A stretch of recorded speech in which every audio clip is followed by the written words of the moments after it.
Isang mapagpalang araw sa inyong lahat, Luzon, Visayas, Mindanao. Saan naman kayo sulok ng mundo, mag-ingat kayo palagi mga kabayan. Dito naman tayo sa Manila Bay Reclamation Project upang mag-update. Dito tayo sa malaking island mga kabayan. Yung 360 hectares.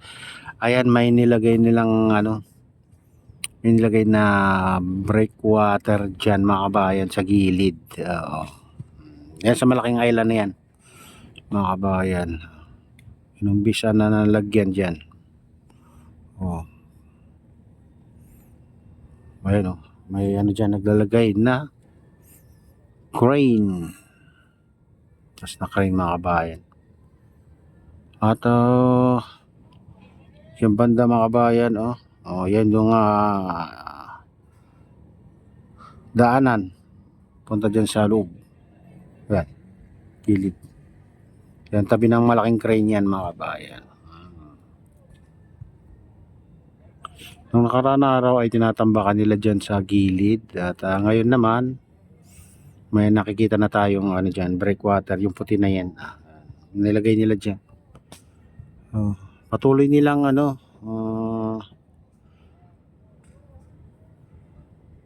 pinapaganda. At tinataasan yung ibang parte mga kabayan. Tinataasan, pinapalawak. Ang dami ng dyan sa loob, mga matataas na crane. Lalo doon banda.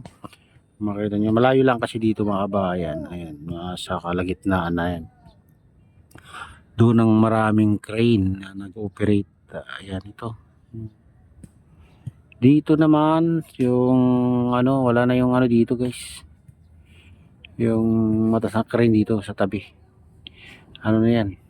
Nalagyan na lahat kasi ng dyan mga kabayan, itong breakwater yung makita nyo.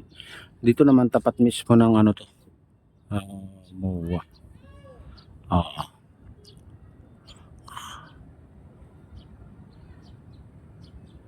Ayan.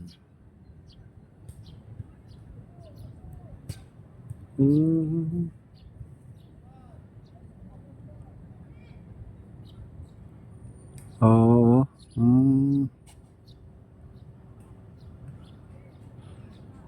Kaso na mga kabayan, daming dito. Napadpad na dito, basura mga kabayan. Hindi ko alam na kung saan galing mga to. Parang binuhos lang sa parang binuhos lang sa tubig. Yung dami ng dito. Lumulutong na basura. Sari-saring dito mga kabayan. Itong nagpapapangit dito sa Manila Bay. Kaya dito naman sa tapat ng MOA o SM Mall of Asia mga kabayan, ayan yung isla. Ayan, kung makakita nyo. Kung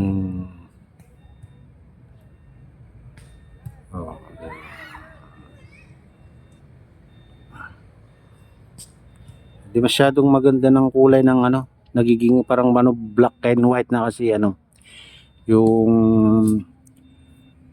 paligid ay makapal ang pag mga kabayan. Ayan, kung makita nyo talagang mumuti na yung usok yung paligid, kaya ganyan ng kulay.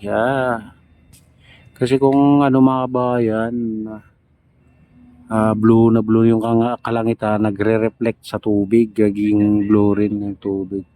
Pero pag ganyan, makakapal ang ulap, ay ganyan din kulay sa baba.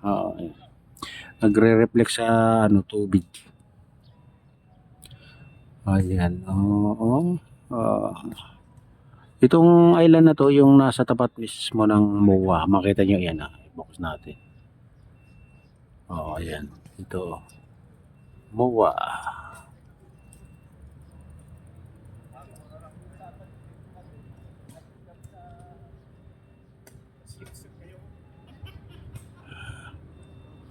Ayan, minsan maganda yung video kasi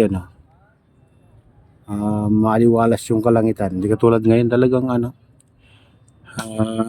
nagiging black and white na yung kulay yung video pag ganitong maulap, mapag yung paligid. Ganyan.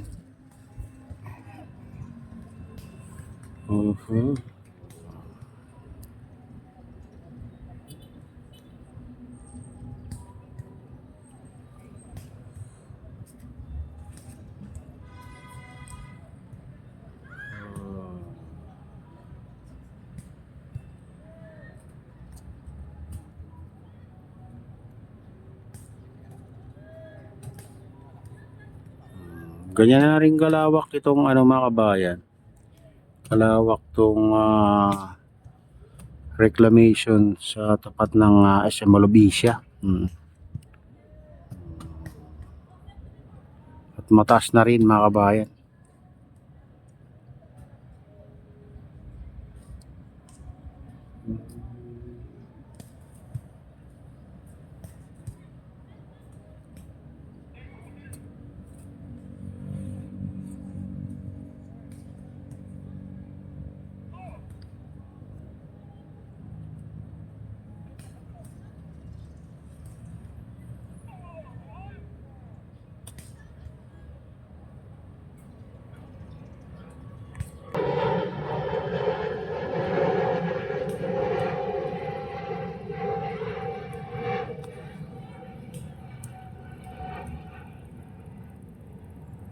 Akala mo itong ano dito mga kabayan, parang binuhos lang yung basura dito.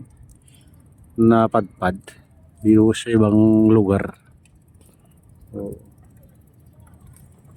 dami mga kabayan.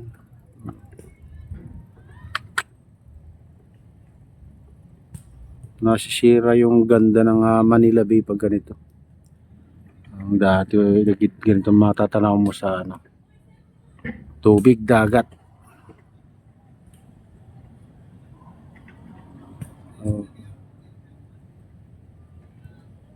Sa ibang bansa, di ka makakita ng ganito eh.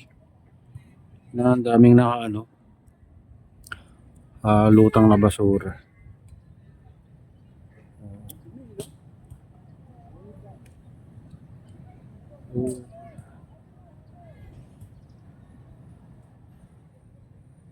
Ayan mga kabayan, ito na yung latest update dito sa Manila Bay Reclamation Project at shoutout nga pala sa lahat ng OFW, mga immigrants sa ibang bansa, shoutout sa inyong lahat, shoutout din sa lahat ng vloggers, shoutout din sa lahat ng sumusuporta at walang sawang sumusuporta sa aking YouTube channel. Mega loud shoutout sa inyong lahat. Shoutout din kay Kuya Yu, kay Ate Lynn, kay Kuya Rick sa aking misis, sa otro dyan sa nalulaway na sinastra yan. Shoutout sa inyong lahat dyan sa naluluhaway. At sa lahat ng taga-Bago Binter Locos Norte.